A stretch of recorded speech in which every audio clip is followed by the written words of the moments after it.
So I want to talk about gambling, right? And hope and gambling. They're sort of connected. I wanted to check out something when it comes to energies and hope and all this. And you can make up whatever you want. Humans are good at that, like looking at clouds. They do clouds, but you can say you've seen a face and all this kind of stuff. Humans are good at making up what they want to perceive, right?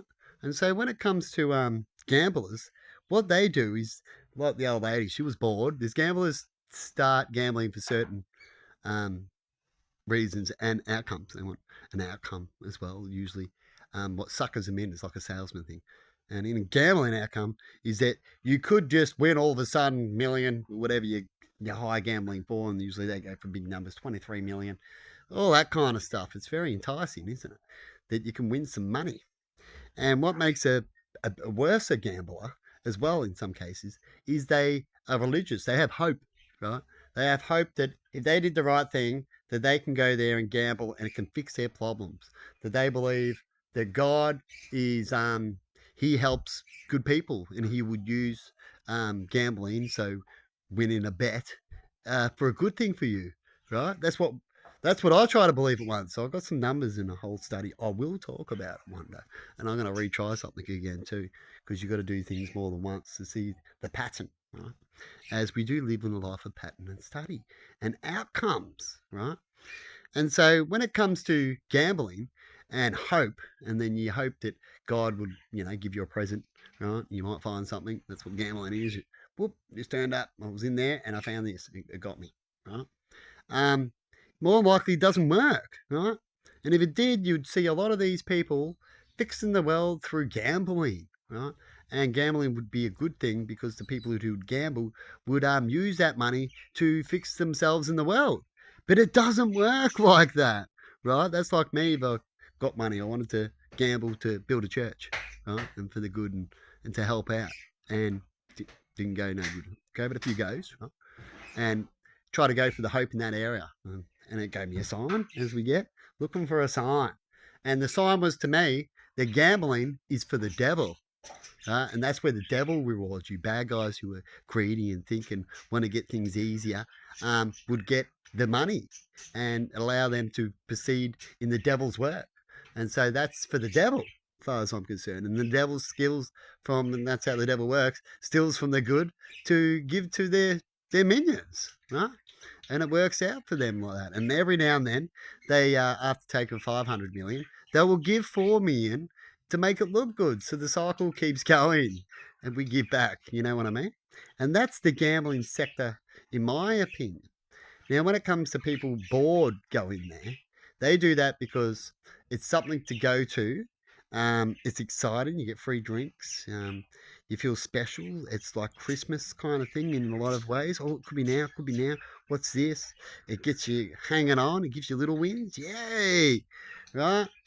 And that's the way gambling is. And so lonely people, old people get lonely, they go gamble. I've seen a few docos about that actually already when it comes to old people and gambling. In fact, some old people will rather go gamble their money and look at that machine and have these people spoil them and go, you're all right there gambling and all this kind of stuff. It becomes their family.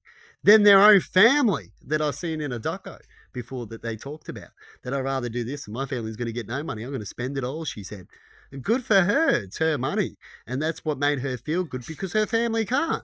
Her family can't be better than that casino. That's what I thought.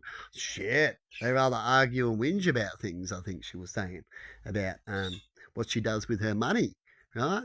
Instead of just loving her and then hopefully loving her, she might have spoiled them and went out with them and stuff like that. But in her case, I think they were just whinging about how she was and her money and how she was spending things. And so she just cut them off, right? And went and did her own thing and has no advice now. Poor her, right? Because of people wanting to control or believe that they should have your money or get, no, they get worried. They're gold digger type of people, aren't they?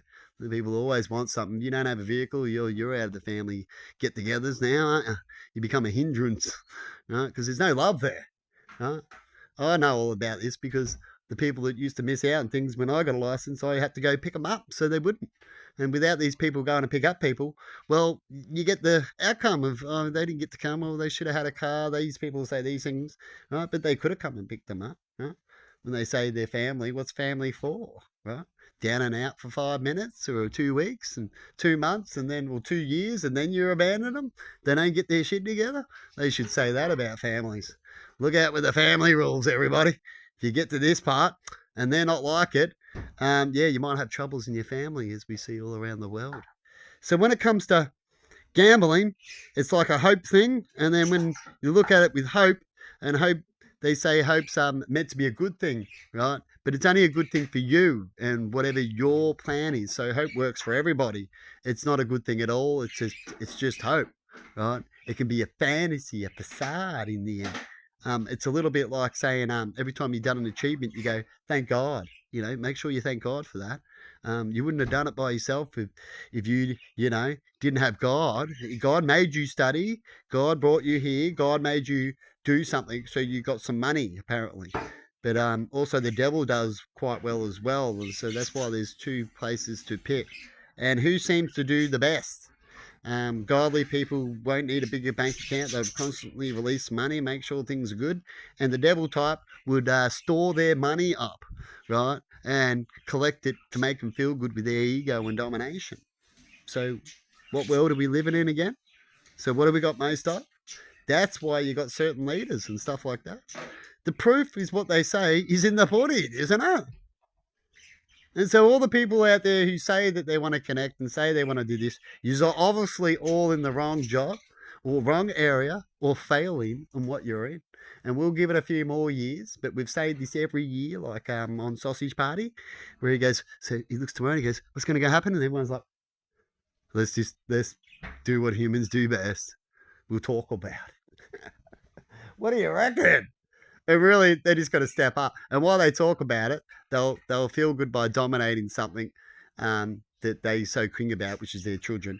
That they got it so right and shit, and look forward to the future of confusion and conflict that our history shows. Isn't that sad? As you watch TV of facade of up and downs of look like it's healing right now in Australia, they're all having a laugh. They think things are getting better, but really collectively, is it really?